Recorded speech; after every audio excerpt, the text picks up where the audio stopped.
Hi, and welcome to the lecture for Module 11, where we'll be talking about the Italian and the Spanish Baroque. And this is my specialty area, so I'm going to get very excited about a lot of these images. Some of the major issues we'll be covering today include the Counter-Reformation, that is the Catholic Church's response to the Protestant Reformation, which we talked about in Module 9. We'll also talk just a little bit about the differences between a couple of different styles in painting called Baroque Classicism and Baroque Naturalism.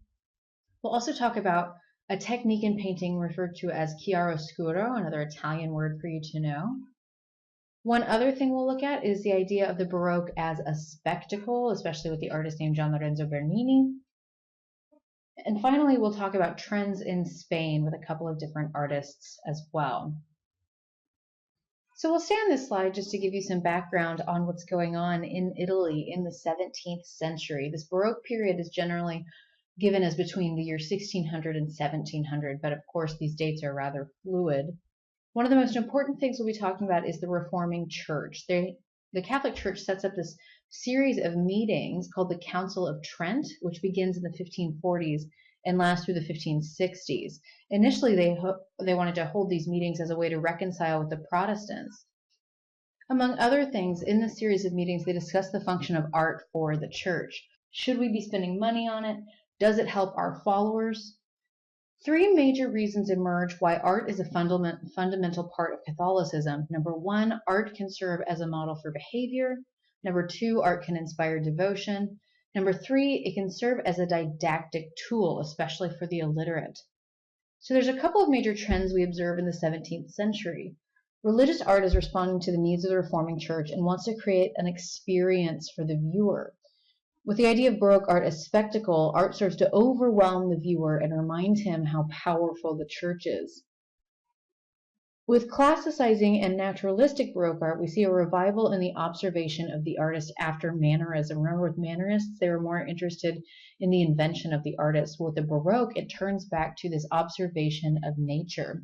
We also see a rise in artists' academies in this period, where there's an intense focus on training the artist, especially in the arts of drawing.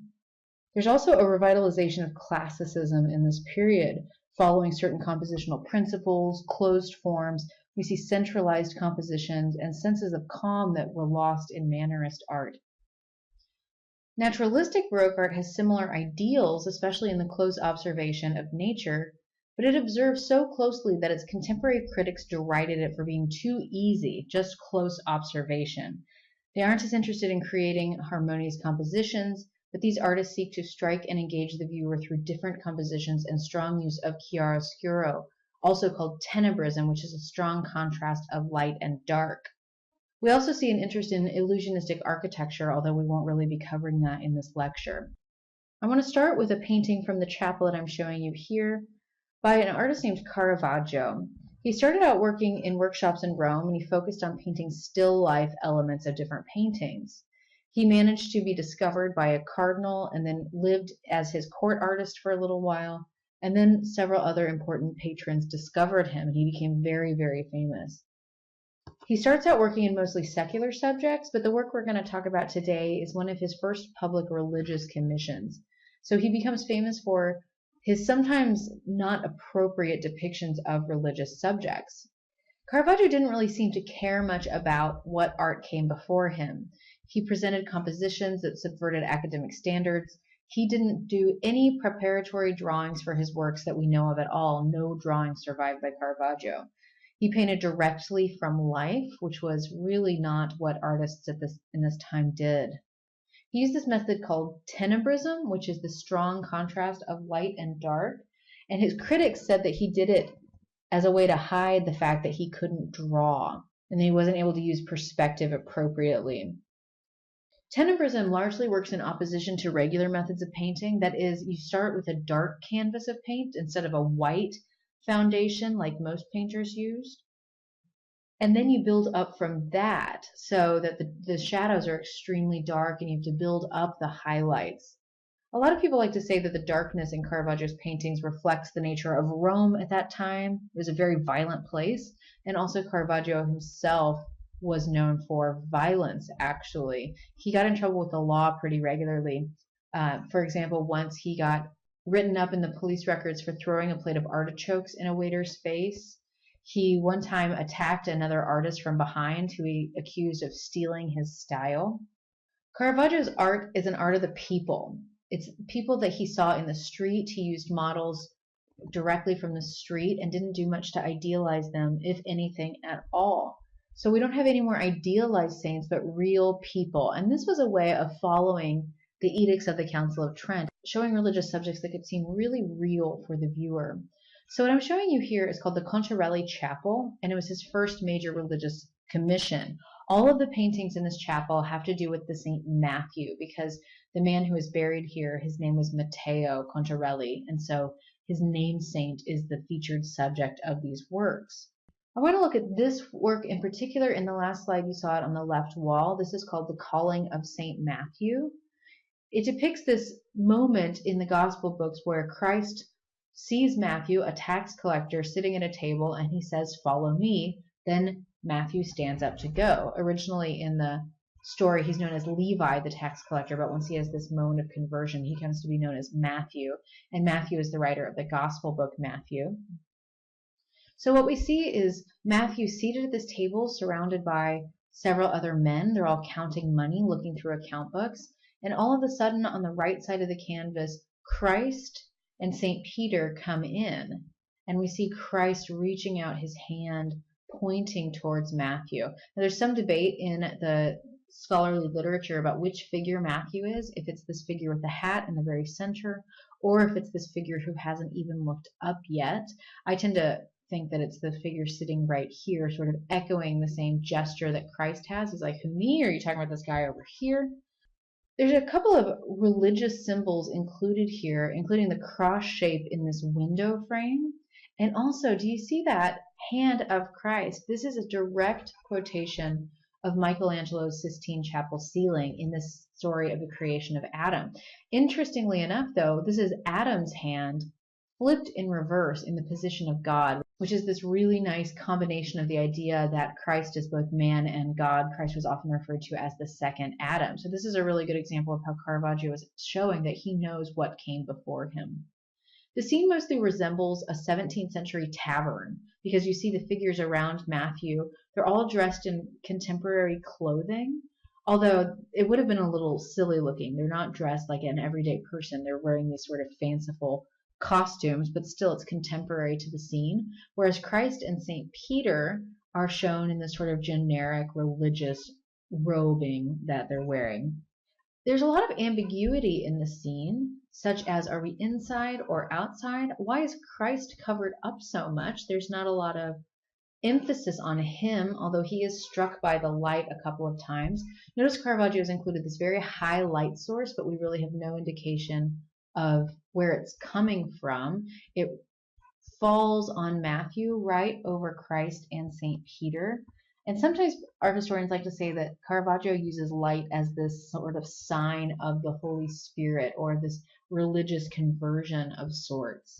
So there's a couple of devices that Caravaggio uses to lure you into the painting. So if I go back, you can see here that this is on the left wall. So if you approach the chapel, it almost looks like Christ is pointing out at you.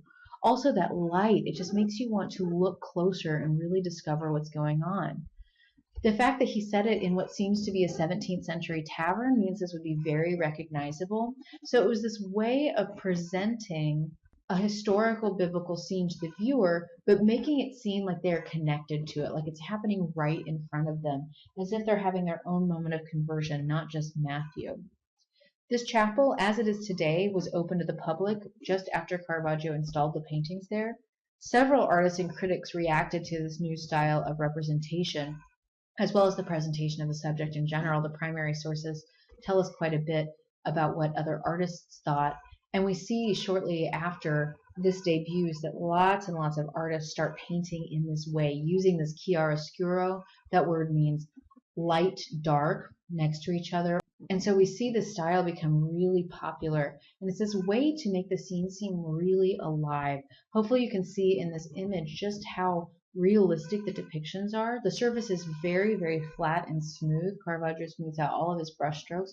So it really seems like it's happening right in front of you, that it's this window into a scene full of people. rather than a biblical event that happened 1600 years ago. Caravaggio is really interested in grabbing the viewer, and people are really fascinated by his work, especially in the last 20 years or so. And I think one reason is because of this really striking painting style where, I mean, almost any of these people, you can imagine them walking down the streets of Rome. They're not idealized, they're not fancied up at all. The other reason is because he has this really fascinating biography. So about 6 years after this painting was completed, he actually murders a street rival and has to flee Rome. And then he goes on the run the rest of his life, painting along the way in Naples and Sicily and Malta. And he's trying to get a papal pardon the entire time. And on his way back to Rome, he thinks he gets the pardon, although we don't have any evidence that he did. On the way back, he ends up catching malaria on a beach and dying in 1610. So it's this very short, quick career, and he made a huge name for himself. I just want to point out one more thing in this chapel. The altarpiece here is showing St. Matthew writing the gospel scene. His symbol, the angel, flies in and gives him inspiration. But look at how realistic this is. You see this bottom part of the painting here, the bench that he's on. It's like Matthew's run over, and he's put his knee on the table. He's rushing over into the scene, and it looks like it's about to fall out of the painting. You see the shadow that Caravaggio made. And I think this image really captures how lifelike his naturalism is. So Caravaggio is a fantastic example of this idea of Baroque naturalism. By contrast, I want to show you a good example of Baroque Classicism, and I'm showing you an altarpiece by the other most famous artist in Rome in 1600 named Annibale Carracci. Carracci was from Bologna, and he and his brother and cousin set up a painter's academy there where they were really interested in reviving the observation of nature and also the sweet tones and classicism of painters like Raphael. So you can see quite a bit of difference, I think, between his work and Caravaggio's, even though there's not the strong contrast of light and dark because the classicists don't really do that. You can see his close observation of nature, the opening that he leaves for the viewer between the two apostles. Here we're seeing an Assumption of the Virgin. She's just risen out of her sarcophagus, surrounded by the disciples, and is soaring up to heaven with her feet on these little angel heads. And they're all reacting really dramatically, but really modeling it for the viewer. There's this ability for the viewer to engage in a way that we don't quite see in the earlier Renaissance style. The Baroque artists want to grab you and make you a part of the scene. And again, that's following these edicts of the Council of Trent, that art should inspire devotion, that they're all about the drama.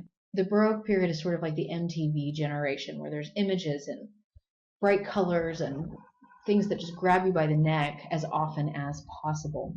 I want to turn now to probably the most famous artist working in Rome in the 17th century.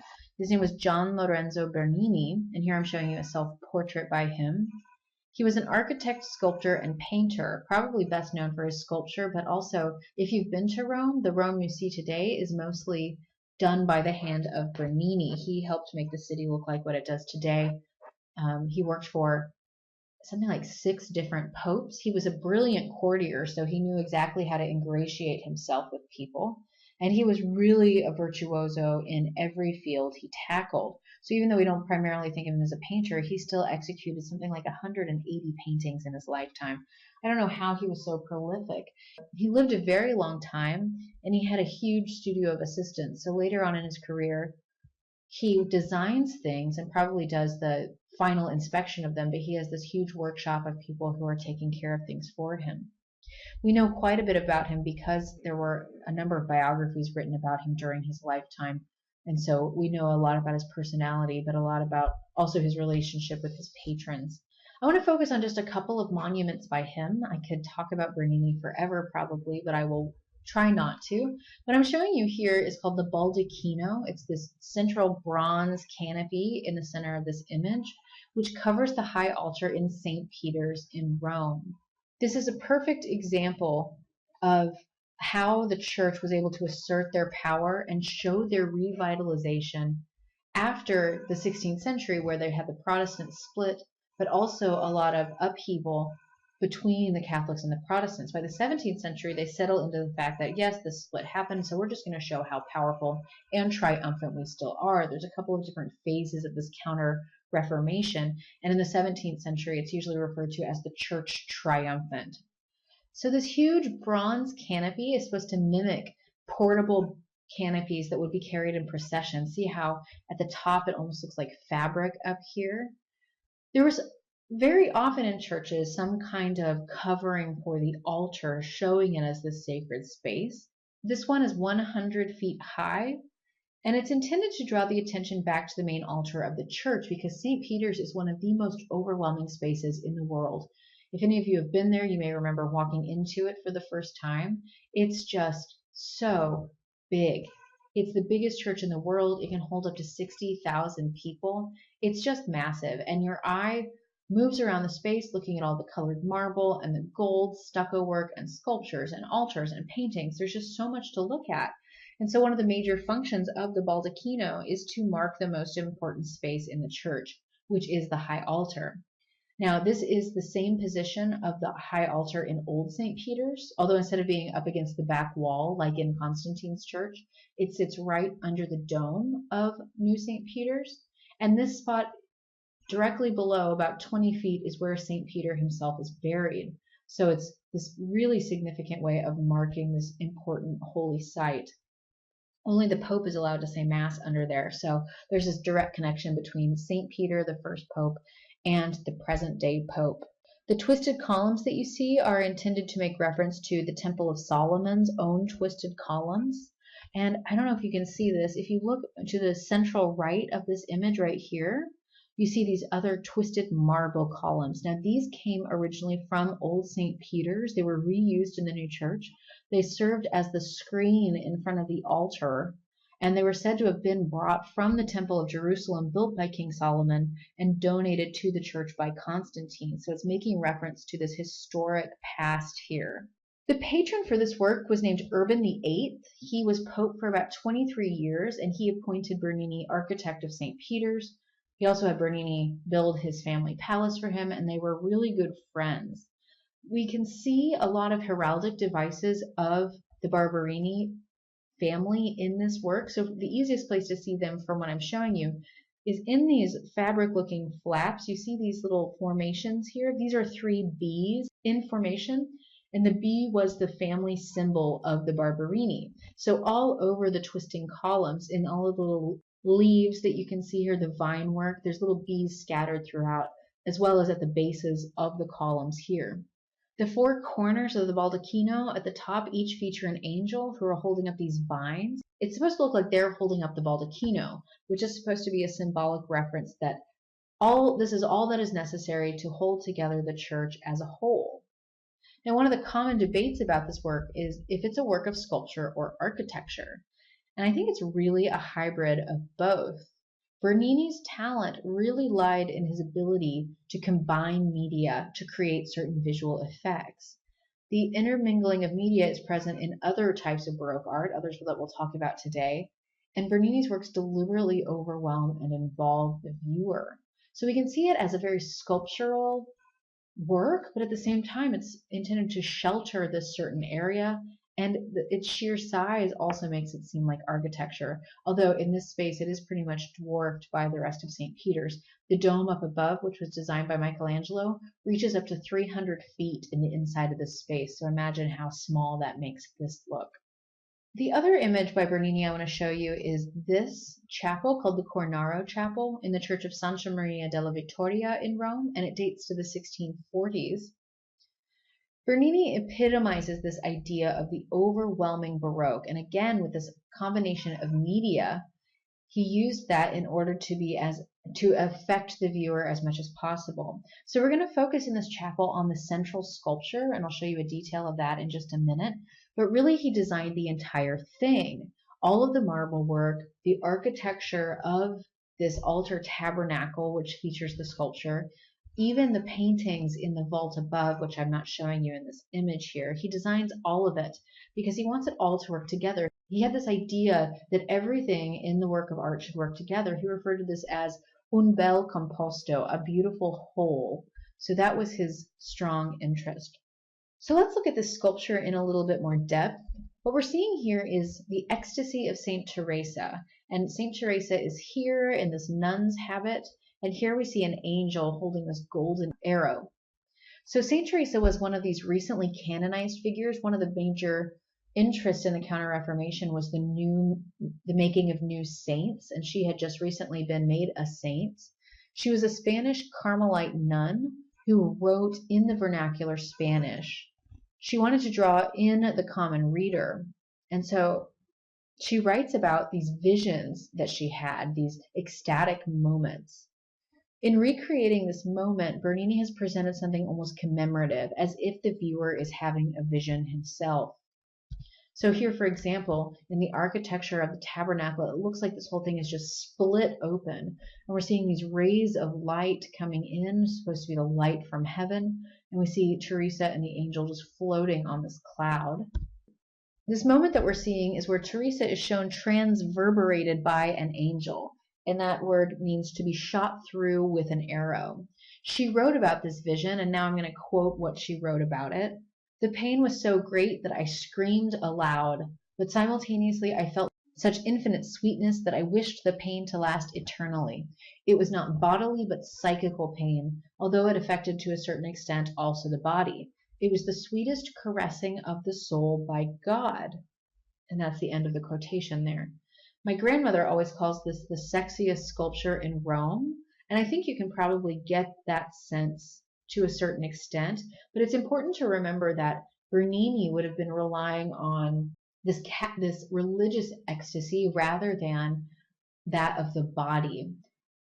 Although it's really hard to know, how do you depict religious ecstasy? So I'm sure he's drawing on earthly experience to help the viewer understand what she was experiencing. Essentially, she's illuminated by actual light, because behind this, in the wall of the church, Bernini installed this hidden window so that actual light would shine down onto her.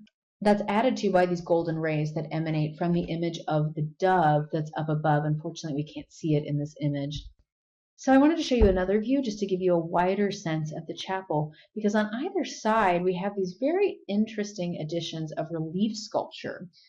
Inside what looks almost like theater boxes, which wasn't something that existed yet, that didn't exist in the 17th century, we have different portraits of members of the Cornaro family, as if they're in the church for mass or something. But what's really interesting is from their positioning, they would be blocked from seeing this vision by the architecture of the space. So really, it's like it's our vision alone. It's only for the viewer. Bernini was very interested in theatricality. He actually wrote a number of plays himself, so he was this very well-rounded artist. So he was interested in the idea of spectacle and this overwhelming of the viewer. It's this really fabulous approach also to the colored marble that he uses throughout the space, but also in the marble of the saint. So going back to this image, we see the same medium in the angel and in the saint. These clouds are made out of a lighter stone called travertine, which is not quite as nice as marble. It's a lot lighter and cheaper as well. But you can see his virtuosity in presenting really different textures in the same medium. Teresa's habit undulates with her ecstasy, so it almost seems like you get a real great sense of what's happening inside her body through the way the fabric is rippling. The clouds are really rough yet light, and the angel's drapery skims over its body, and you can see the significant difference between the drapery of Teresa, the drapery of the angel, the skin of the figures. Everything in the chapel leads the eye to Teresa and the angel. It encourages really the viewer, as I said, rather than the Cornaro family. So this idea of creating a unified entire space was one of Bernini's really strong contributions to the history of art, and it's something that we see him teaching his students as well. For example, I want to show you the work of one of his students, which if I had to choose one image to teach Baroque art, it would either be the Ecstasy of St. Teresa or this painting that I'm showing you here now. This is by an artist named Giovanni Battista Gauli. He was a student of Bernini, and this work is called The Triumph of the Name of Jesus. It's in the church Il Gesù in Rome, which is the mother church of the Jesuit order, and it dates to 1676 to 79. I'm not sure this image properly conveys it, but I'm showing you a painting that takes up the entire nave of a church. So you can see the windows down here. This tells us that there's 4 bays at least that this covers, this enormous space between the door and the crossing in this church. And we call this an illusionistic ceiling painting. And we see here a combination of sculpture and painting that attempts to eliminate the presence of the architecture. What we have is a barrel vault above these windows that Gaudi has then covered in stucco and canvas paintings, and then gilded, covered in gold leaf to make it look really rich and ornate. And then this central image here, which is the centerpiece of the scene, it's supposed to look like the ceiling has just completely been taken off the building, and the viewer should be overwhelmed by the splendor of the scene unfolding above. The image, first and foremost, is a glorification of the very name Jesus in the center of this bright light, and you can almost never see it in reproduction, are the initials IHS, which was the monogram of Jesus in Greek. This makes sense because the Jesuits are, in fact, named for them. Sometimes the Jesuits are referred to as the Society of the Name of Jesus. The secondary subject is a Last Judgment scene, which we've seen a couple of these already, and I hope you notice that this one is very, very different. All of the saved people are rising up. You can maybe get a sense of that there's big groups of people around this glowing monogram of Christ, and these people are rising up towards it. So all of the saved are coming up and out of the space, where the damned are falling down towards earth, which happens to be into the space of the viewer. So you see especially this crowd of figures all tumbling out of the ceiling, out of this opening of the painting. Gaudi actually puts up these panels of canvas that holds these paintings on top of the stucco. You can even see that he paints shadows in for all of these panels because he wants it to look as if it's really happening right in front of you. So it's kind of funny that the damned are falling into our space because apparently we are currently in hell and we want to rise up towards the name of Jesus. The angels that you see all around here clinging to the edges, they're all also made out of stucco and then placed up on the ceiling. This is an example of something called quadro riportato, and you learn this technique from Bernini. I'm showing you this way above your head, but it almost looks like it could be hanging on a wall and you're looking straight to it. So with this frame, it's almost like he's transported a normal painting to the ceiling. Of course, this is done on a monumental scale. This is the epitome of this Baroque idea of spectacle, with the idea of let's overwhelm the viewer and inspire him or her to keep coming to church. Remember, this is the same idea with the Last Judgment that we saw with the Romanesque period. We saw a Last Judgment with the Scrovegni Chapel, the Arena Chapel. And I didn't show you this, but Michelangelo actually paints a Last Judgment scene on the Sistine Chapel. So even in the age of humanism and into the Baroque, even though there's classicizing ideas, the Last Judgment remains a really important scene for the church in order to instruct their viewers with what is going to happen to them if they do not adhere to the teachings of the church. The Baroque can also be seen in some ways as propaganda, and that's an idea that's often attached to the Jesuits. The Jesuits were known for two major things, that is education and missionary work. I know a lot of people who went to Jesuit high schools. This is still one of their major missions. So the Jesuits were huge proponents of the Catholic Church after the Counter-Reformation, as part of the Counter-Reformation, spreading Catholicism to new corners of the world. They went to the Americas, they went to Asia, they went to Africa, and they were even, some of them, martyred in the process. Jesuits in their training would learn all about the martyrdoms of early Christians. That's another interest in the Baroque, is looking at these saints, people who had died in the early part of the church, in trying to connect themselves to the earliest days of the church. One of the major conflicts of the Protestant Reformation between the Protestant and the Catholics is they both wanted to see themselves as the descendants of Christ's church. So they looked for new ways to do this. One way is that they did this in Rome is they rediscovered the catacombs. They make a big deal of the rediscovery of saints' bodies. And it becomes this other part of this Baroque spectacle. This is something I'm actually really interested in my own work, which is why I'm talking about it so much. But some of the major subjects we see in Baroque art are saints, their martyrdoms. We often see very violent scenes. I haven't shown you any of those, unfortunately. But this darkness with Caravaggio versus the spectacle of somebody like Bernini or Gaudi are just different ways to bring the viewer in. Art has this really distinct ability to draw in the viewer, to keep the viewer, and to inspire them to devotion, to teach them something. And the Catholic Church was really interested in exploiting this. Here, for example, I just wanted to compare the difference between a ceiling painting in the Renaissance. On the right, we see Michelangelo's Sistine Chapel ceiling, and on the left, we saw Gauli's Triumph of the Name of Jesus. Now, the Sistine Chapel was an extremely innovative ceiling painting. Artists went and drew from it. It almost was considered a school, how people could learn to draw the best figures, how to create this illusion of opening up the space. Michelangelo is doing similar things. You can see at the very edge of the top and the bottom of the central area, you can see through to the sky. So it's another method of illusionism.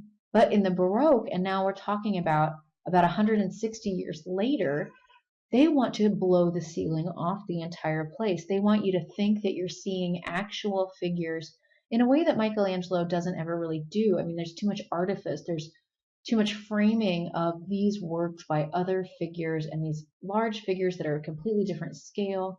It doesn't attract the viewer. It doesn't wow the viewer in quite the same way. And of course, that might be a difference of opinion, but there's something about virtuosity in the Baroque that becomes really, really important. So now for the rest of our time, I want to move on to the Baroque in Spain, even though I would be happy to talk about the Italian Baroque for a very long time. In the 17th century, Spain is undergoing this golden age. There's a very powerful king named Philip IV. He's one of these Habsburg descendants, and he had a very large and significant court centered on Madrid. One of the things we see in Spain is this importance of Caravaggio's naturalism and chiaroscuro. So the two Spanish paintings I'm going to show you today both evoke Caravaggio's painting style. This is referred to as Caravaggism, and the people who paint like him are typically called Caravaggisti, the Caravaggesque. It's a golden age in Spain for art as well. Now, Spain has a lot of similarities to Italy because it remains a very Catholic country and has lots of contacts with Italy. So the Counter-Reformation is very important here too. Part of the Catholic Church's Reformation includes the Inquisition, and you've probably heard of the Spanish Inquisition, which is particularly brutal. They were trying to get rid of heretics and anybody else who wasn't fully behind the Catholic Church. Things are almost more intense in Spain than they are in Italy. So this first image I'm showing you is by a painter named Francesco de Zurbarán, and we're looking at a picture of Saint Serapion, a Spanish saint that dates to 1628.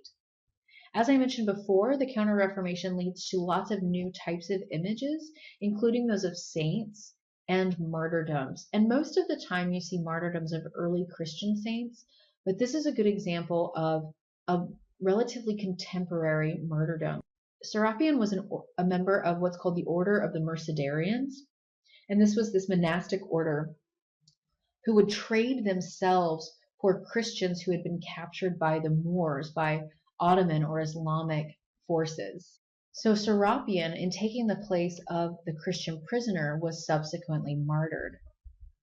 Zurbarán has focused on the suffering of the saint. You can see the ropes around his wrists digging into his flesh. You can see this face just utterly drained of life. Its coloring is gone. The mouth is sagging. The eyes are closed. His body can't even support the weight of his head anymore.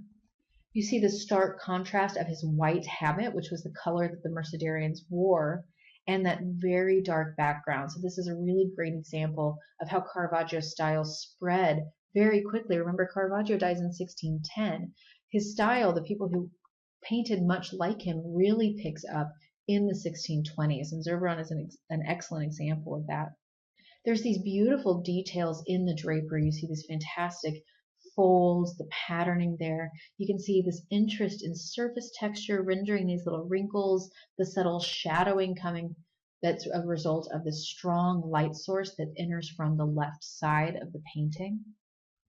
You've got the strong realism in the depiction of the ropes, and then you've got this fantastic little piece of paper. We call this a cartellino, a little piece of paper that sort of breaks that realism for the viewer just a hint. It looks like it's been put into the wall or into the painting. It depends on how you want to interpret it. And it both identifies Saint Serapion, but also typically these cartellini have the artist's signature and the date quite often. So it's a way for the artist to sort of speak to the viewer in a way that looking at the painting all by itself doesn't. There's absolutely nothing else in this image besides the saint and this little piece of paper identifying the figure for us. So the emphasis is all on the saint and his sacrifice. And this is a really great example of Counter-Reformation art. The saint, the drawing in the viewer through the strong contrast of light and dark, moving us to pity this poor man who has been martyred by the infidel, essentially. Infidel means the unfaithful, the ones who don't believe. And so he was this perfect example for contemporary Catholics of how they should best be living their life. Now, not everybody needs to go out and get martyred, but you need to behave yourself because there's people out there going to be martyred in your place. Now, I want to conclude today by talking about a very famous artist, very famous Spanish artist from the 17th century named Diego Velasquez. And here I'm just showing you a couple of different examples of his work. We'll talk more in depth about a different image in just a moment. He was an extremely important painter, and he was artist to the court of Philip IV and Queen Mariana in Madrid. He's also known to have gone to Rome, and he painted a portrait of a pope while he was here, so he had significant contacts with Italy. He has a huge spectrum of subject matter, from portraits like I'm showing you in the upper right, to scenes of everyday life like I'm showing on the left. This work is called The Water Carrier of Seville. You've got this man who carries around a jug of water, selling it to people. You can see he's not the most wealthy man. You can see this naturalism, lack of idealization that was so common in Caravaggio. And then I just have to point out this detail because it's so brilliant. You've got this smack of water right on the jar and these little carefully picked out droplets just running down it. So you can see his strong interest in naturalism and in making the viewer think that they're looking at an actual scene. And then I'm also showing you down here on the bottom right this kind of hybrid scene of everyday life where you've got these women in the front who are spinning a wheel, but then in the background it seems to be a mythological scene. And it's a myth of Ariadne and Athena who are having a tapestry weaving competition, and in the background we see them weaving a tapestry that's actually based on a Titian painting. So Velasquez loves to play around with the viewer, a lot like what we talked about with mannerism in fact, where there's a lot of layers of meaning, and he's showing his knowledge of earlier examples of important art, especially Italian. Now the work I want to focus on with Velasquez is this called Las Meninas. It was executed in 1656. It's a very large painting. It's an excellent example of the Baroque because of the way it plays with the viewer. There is so much going on in this painting. I want to point out some of the more interesting things that art historians have spent a lot of time trying to figure out how to interpret this work. So at the very center of the painting, down here at the bottom, we see the Infanta Margarita. She was the 5-year-old daughter of the King and Queen of Spain. She is surrounded by her maids, and in Spanish, maids is Meninas, which is why this is called Las Meninas, the maids. With her maids, there's also a midget and a dwarf and a dog. And then behind them, you also see other members of the court, both here and back here in the doorway. All of the figures in the painting are identifiable. Now to the left over here, behind the maids, we see a self-portrait of Diego Velasquez. He looks out towards the viewer. He's holding onto his palette. You can see the colors picked out on the palette. He's got his instruments of painting here, and he's holding his paintbrush in his right hand. Interestingly, he's holding his paintbrush like a pen, which has some interesting interpretations for it. And he's standing in front of a monumental canvas. All we see is the back of it and this support that it's been stretched out on. We see here an emphasis on Velasquez's status. As I said, he's holding the brush like a pen, which a lot of times artists wanted to compare themselves to poets or writers. One of the arguments against the idea that the artist was more than just an artisan was the fact that his craft was manual. You use your hand, you get dirty doing it. But notice how nicely dressed Velasquez is. Also, he has this red cross painted on his chest, which indicates him as a member of the Order of Santiago. Now, this was a status that he received only in 1659, which is 3 years after this painting was finished. So what that tells us is that he must have gone back to this painting sometime in 1659 or afterwards and painted that on his chest to show him as a higher class. He became a knight by being in this order. All of the figures occupy this very large room in the palace, which actually has not been identified by art historians. And notice that the walls here are covered in paintings. Those at the top and the back represent mythological scenes. We can't really see what's going on the right wall, except that there are paintings hanging there. And just below these paintings, there is another image to the immediately left of the doorway right here that has created the most questions of all for this painting. So, are we supposed to read this as another painting in the room? We see the two figures there, this red curtain behind them. You often see curtains in paintings. Think back to Titian's Venus of Urbino, for example. Does this edge of light around this image indicate that, in fact, it's actually a mirror? This is how most art historians have interpreted this, that this is a mirror. See the different quality it has compared to all of the other paintings in this room. It catches the light coming in from the right side of the painting, so surely it is a mirror. So the people that we see there are, in fact, the king and queen, King Philip and Queen Mariana. Have they just stepped into the room? Is this who the Infanta and her maids are looking at? One maid here, the one to the Infanta's left side, or on our right, does seem as if she started to curtsy for them. So really, if the king and queen are standing in this position to be reflected in the mirror, they must be standing right next to us, right? Or does that mean that we are the king and the queen? Velasquez is even looking out at us.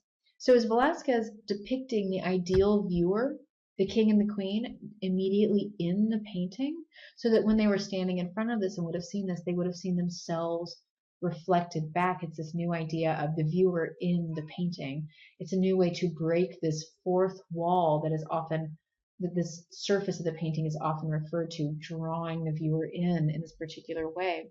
So if the king and queen are standing right here, and Velasquez is looking out with his paintbrush in hand in front of this canvas, does that mean that Velasquez is actually painting a portrait of the king and queen right now? So does that mean the king and queen are actually in it twice, in the mirror and also in this canvas that we unfortunately cannot see? There is not a painting that has been identified in the Spanish collection as this large as this double portrait of the king and queen. Art historians like to try to find facts that we can pin these ideas on, and it's not always possible. So this canvas raises a lot of questions. Ultimately, it's a painting about painting, the status of the painter, the activity of the painter, the role of the viewer, and overall how the artist shapes the role of the viewer or tries to determine that role. Ultimately, once a painter is finished with a canvas or a sculptor is finished with a sculpture, they don't have any more say. It's all up to the viewer. But in this, Velasquez is really playing with us. It's a new sort of witticism, going away from what Mantegna had been doing with Ludovico Gonzaga. It makes us question it. And maybe Velasquez didn't think about his viewers 400 years in the future. Maybe he was only thinking about the king and queen. But it raises a lot of really interesting questions about the status of art in this period, what role the artist plays, and how a viewer is supposed to look at painting, how they're supposed to receive it. So Velasquez commenting on a lot of issues with this work. So to wrap up, we talked about the Counter-Reformation pretty extensively, both in terms of new subject matters, also how the church was interested in using art as a way to show itself as triumphant in the 17th century. We also talked a bit about the differences between Baroque Classicism with somebody like Annibale Carracci looking back to Raphael and to the close observation of nature, versus Baroque Naturalism, where that observation of nature is taken almost too far. I don't agree with that necessarily, not too far, but there's no idealization, and so some critics saw that it was not really art because it was too much nature. We also talked about this idea of chiaroscuro, or tenebrism, this strong contrast of light and dark that we see in the works of Caravaggio and his followers, also in Zurbaran's work. We also talked about the Baroque as spectacle, and you should especially think about that idea with the works of Bernini, in the Cornaro Chapel in Santa Maria della Vittoria with the Ecstasy of St. Teresa, and in Gaudí's ceiling painting, The Triumph of the Name of Jesus. And then we ended by talking about some trends in Spain, this continuation of the Counter-Reformation with a painter like Zurbaran, and these new ideas with this court artist Diego Velasquez, his ability to really play with the viewer and question the nature of art in general. So now to finish up Module 11, there's a self-assessment to take like always. You'll find a discussion board prompt on Blackboard, as well as a prompt for an audio post. And today's vocabulary wiki needs to be completed by group 2. So thank you very much for watching, and I will see you for module 12, where we talk about the Baroque in the northern part of Europe.